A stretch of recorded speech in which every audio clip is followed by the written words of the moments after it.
I mean, I thought the men would be waiting and be, more eager, but it looks like the women are even more eager to listen to our conversation today. Stakeholders. Yeah, they're stakeholders. Okay, all right, that's fine. You know. Absolutely. Last week, I think we started a conversation about men's health. We did.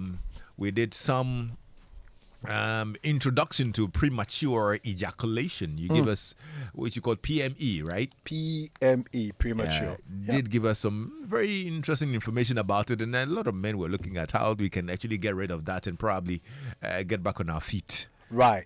So, good afternoon to all our listeners. It's good to be back in the studio another Wednesday afternoon, and we get to talk about our health.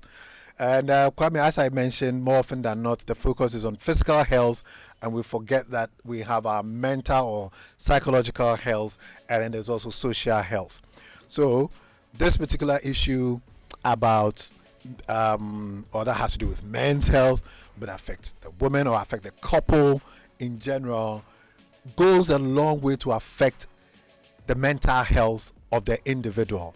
So it's not just a man's problem, and it's not just a physical problem. It's not something people sometimes look at it and think that, why are you making too much out of nothing? But Kwame, it goes to affect the mental health of men and even women adversely, and that is why we need to talk about it. So Kwame, last week we talked about what the problem is. And I believe we all enjoyed that 1 minute song. So I think we all have a fair idea what we are talking about. The 1 minute club. Yeah. And it's a club that nobody wants membership off. Even free membership, you don't want. But unfortunately, there are a lot of members. But unfortunately, the membership no do so. So today, I'm going to talk about what can be done. I remember last week, I got a lot of follow-up calls, and everybody was just interested in doc. I think we know that the problem more than you. So, doc, what can be done? Right. So that's what the focus is going to be. But Kwame, when we are dealing with PME, a lot of the time we use a multimodal approach. It's not one thing, because the problem is also not straightforward. Remember last week we talked about things ranging from sociocultural upbringing, bad sexual experiences in our experiences. We talked about use of alcohol, abuse of alcohol. I shouldn't say use, abuse of alcohol, the use of recreational drugs. And some medical conditions like diabetes, thyroid problems, and so on and so forth. So the thing is multifaceted, and you need a multimodal approach if you're going to deal with it. So there are three basic ways we go about it. The solutions are threefold. Number one, it starts with an accurate diagnosis. No matter what you tell us, your doctor needs to get a good understanding whether or not this is happening for real. Because I mentioned this in about delayed female orgasm, right, where some females have an unusually prolonged phase 3 of the sexual response cycle, and therefore you, the man, may not have a problem. You are not in the 1 minute club, you are in the 10 minute club, but the missus is in the 20 minute club, and therefore there is still that dissatisfaction. And then what appears to be a problem really is not a problem. So we'll do a history. And a history is a Q&A session between your doctor and yourself, where the doctor tries to get an understanding. And this is where I would encourage everybody to be very open. We know it is very, very embarrassing to talk and open out about your sexual experiences. It's not easy. It's not an easy conversation. I can tell you that it's not an easy conversation for the doctors as well. Really? Oh yes. We all come from the same society. We're Ghanaians. We are culturally, we are all brought up pretty much the same way. You're 20 years by the time you are getting into med school. So our culturally we are fixed. So it's not easy for a lot of doctors to talk about, go into details. Yeah. With patients. And especially when the doctors themselves sometimes are suffering it. How would you do? How would you do? There be a doctor on nobody who drew. I know. I can imagine how somebody will be talking to a doctor who's suffering the same condition and he has to advise. You see, a doctor with a pot belly talking about obesity. yeah, easy. Right. So it's never an easy conversation, but for us to be able to get to the bottom of it, please try as a patient to try to open up, try to have a very honest conversation with your doctor, because the history is very, very important. Some of the experiences who are suppressed, those who've had negative sexual experiences, their feelings are suppressed and it's not easy for you to bring them up. So sometimes it will get you to even have an appointment with a clinical psychologist or even see the psychiatrist in the hospital before, or have a joint session together. So the Q&A is very, very important. They will do a physical examination to try and make sure that there aren't any physical problems. Sometimes some people can have some spine problems. That may be the reason why they are having that. You may have a goiter that may point to a hyperactive thyroid gland. Hyperthyroidism can be one of the medical conditions that can also do that. You may have some hormonal imbalances that you can see on a physical examination. So your doctor will do a thorough physical examination of you as well. Then may request for some blood tests to be done to try and complete the picture. Now, once the diagnosis has been confirmed that yes, this is premature ejaculation. Remember, I mentioned that once or twice in your life it will happen. It will happen to every man. But the key thing in the diagnosis is that it is persistent. If it becomes persistent, then that is when it is really a challenge. So that is where how we would make the diagnosis. Once the diagnosis has been made, then your doctor sort of like knows for you which of the different modes of therapy is most appropriate. So if it so happens that you are abusing alcohol, you're into recreational drugs, your doctor would want to find out why. I mean, there's always a reason why people tend to use drugs or substances of abuse, like alcohol. There's always some underlying. Most of the time, we just say, "What do you do?" Most people have underlying social, economic problems, and they think that they cover it up with their drug use or alcohol use. So we try to go into that, and then we'll try and put you through a rehabilitative process to get you off the drugs of abuse. If it's diabetes, that's a problem, then your doctor is going to make sure you get appropriate diabetes care to make sure that that problem sort of like goes away. It's interesting you mentioned this diabetes thing because Collins in the UK sent a message last weekend. He sent it again today because he's tuned in. He said, ask the doctor why diabetes patients suffer weakness in bed. What's the correlation, basically? Is there something you can speak to? Right. And if you're listening now and you have any questions, please send us a message on 055-1111-997. You can actually go onto our Facebook video and put your questions there. Or very shortly, we'll activate the phone lines as well, so you can call us on 0302-216-541 if you have questions on our topic today. Right. So, Collins, apologies. You've sent this message a couple of times. We're going to address all the questions at the tail end of it. But let me take it now. Yes, diabetes can do two things in terms of sexual dysfunction for men. It does something we call ED, erectile dysfunction. And then it also does what we call PME, premature ejaculation. So, Kwame, the two things are not synonymous. They are not synonyms. They're two different entities. So when we talk about ED, erectile dysfunction, we're talking about the inability to attain and sustain an erection. Okay. Suitable for satisfactory sexual performance. So that is the 6:30 position. Your clock, there's no 12 o'clock. Your watch, there's no 12 o'clock. Every time 6:30. Why 12 o'clock? I thought it's supposed to be 3 o'clock rather. There be 12 up. 12 but whose own goes 12? Oobza. If you like, open the phone line. Hey. So 6:30. So erectile dysfunction, it's because of how diabetes, the mechanism of the disease action. High blood cholesterol is a feature of diabetes, and it destroys the blood vessel network that you have in the man, in your manhood, and therefore blood, which is what causes the erection. I mean, there's no bone in there. Sadly. There's no bone in there. There's nothing hard. It's all flesh, and then a blood vessel tissue structure, spongy tissue that fills up with blood, and the blood stays in there, makes it hard. You perform, blood drains away.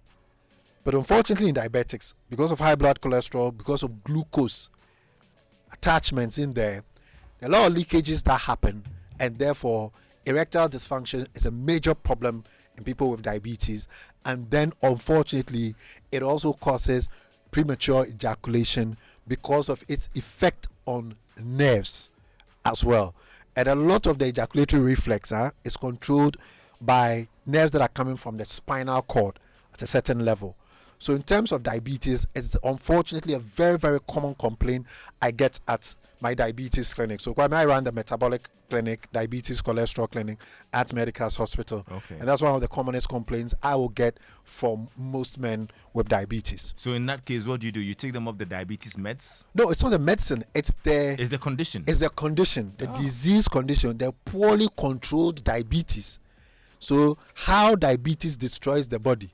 The same thing is doing at the kidneys. The same thing is doing at the blood vessels. So it destroys a lot of the blood vessels in your body, and the blood vessels network in the manhood is one of the things that it does to cause the erection. So they may not even get that PME, the premature. Their gun is not firing. So that's what they mean by the weakness in bed. So it means you can't get it up. It's ED. It's ED. So that is ED. So primarily that's what happens. But even for those who get it up, then diabetes can also then do a second thing. So it's a double whammy there. Even if you're able to overcome the first hurdle, then there's a second hurdle of 1 minute club. You know, so I always tell people that diabetes is such a multi-systemic disease. You know, it affects every part of a human being's function, and we trivialize it too much in this country. So the solution is to probably solve the diabetic condition. Thank you. That is where the solution really is.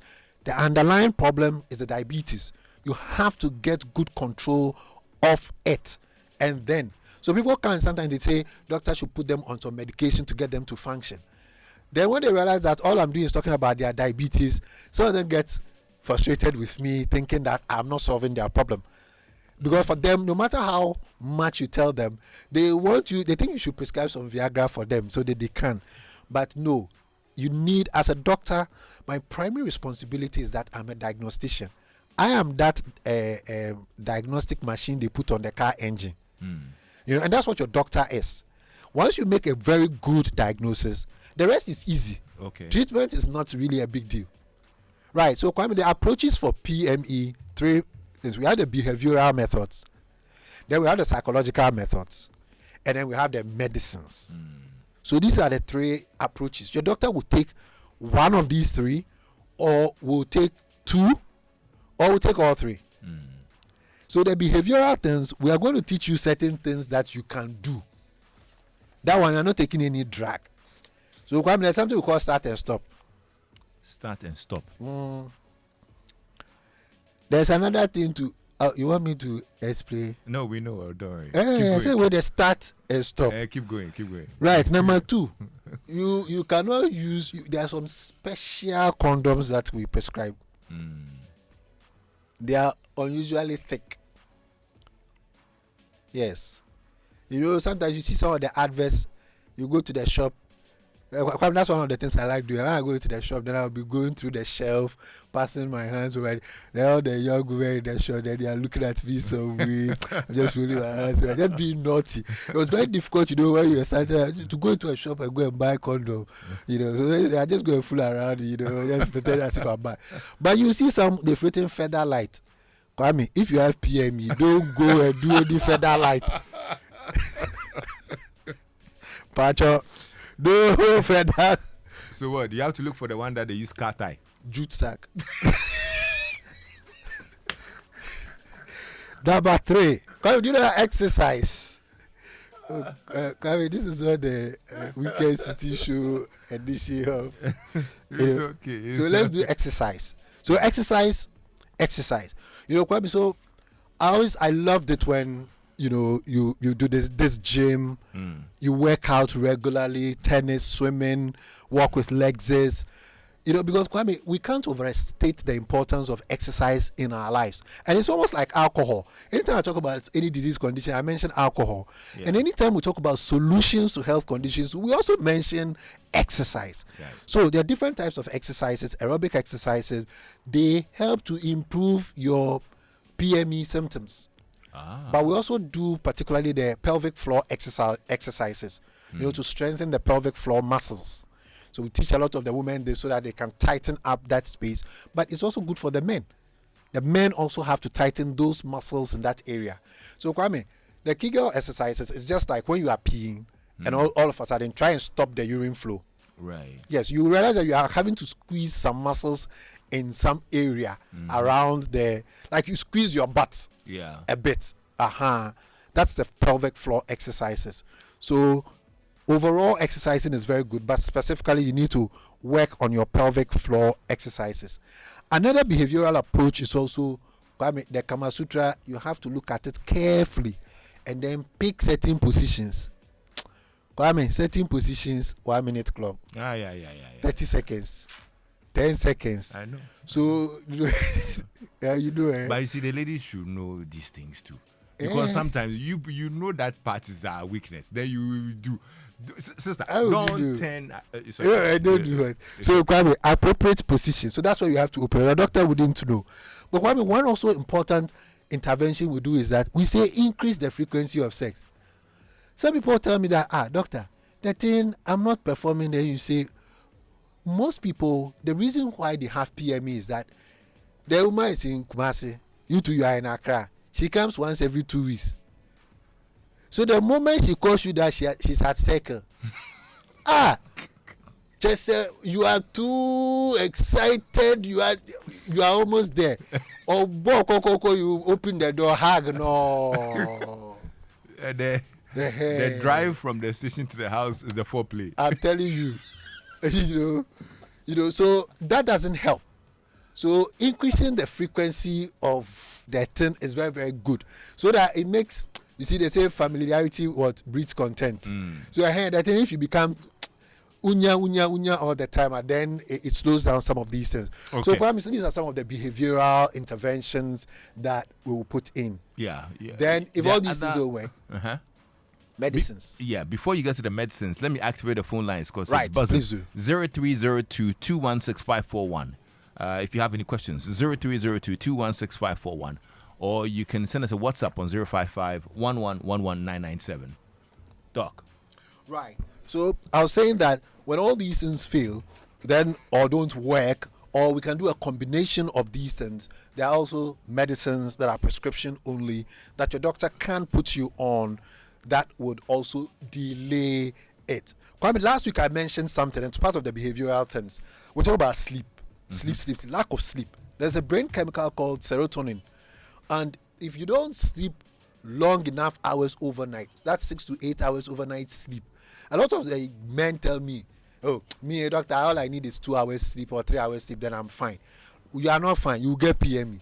Your serotonin levels will be low. So you need to sleep. And if you sleep well consistently, long hours consistently, you get high levels of serotonin, which then reduces the incidence of PME. So that's also very, very important.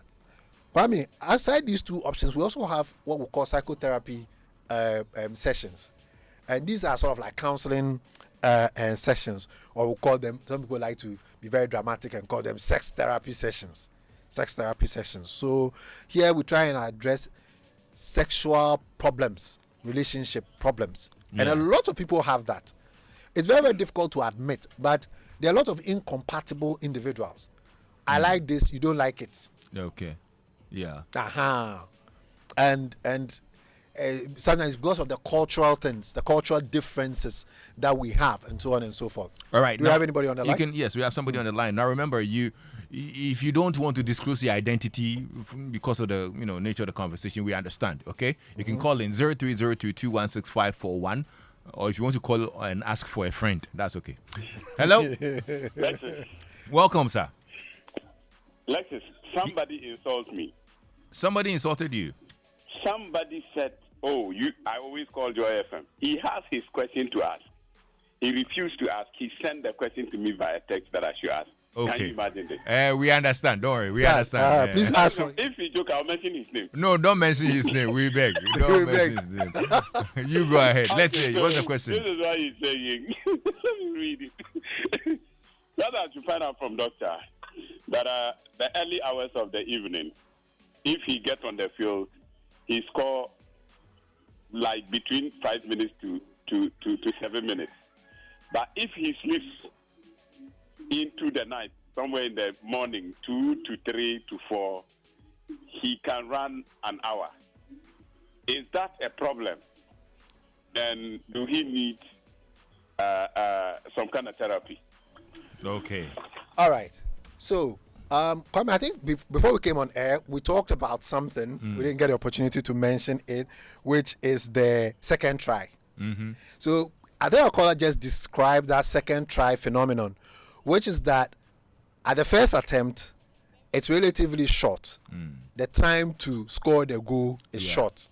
Yeah. And then if you try later, the second try, then over about 90 minutes, and so I should go.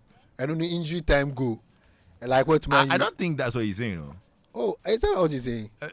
Rather, I think that he's talking, he said early evening and into the night. So they might not, they are mutually exclusive. Yeah, so he says if it is early evening, he scores the goal fast. Yes. 7 minutes. Yes. But if it goes into the if it goes into the night. So yes, so it might not be a second try. Oh, it might not be a second try. So I'm thinking that maybe it was just what you were speaking about before he came on, the sleep bit. Because probably by 3 a.m. you probably will have had sleep and the serotonin abomuma. Certificate. Oh, what? Oh, so it's a 3 a.m. What serotonin? No, 1 gallon. That's right. Right. So, Kwame, exactly. So, there are two possible scenarios there, and you absolutely nailed it. It's either a second try or the sleep factor that we talked about, that it works better with sleep. Now you get more serotonin if you have a good night's sleep, or if you sleep well enough, then you can have those levels. But is it a problem? It's not a problem, except the missus is complaining.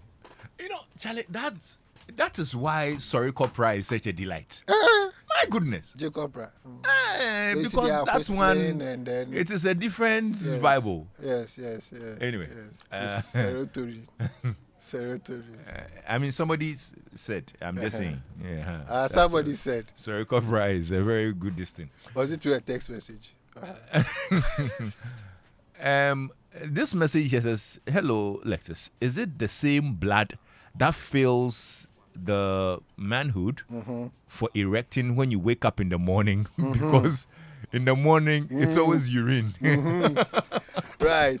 So the morning one, is the same blood, or that one is? It's the same thing. So we call it NPT, nocturnal penile tumescence.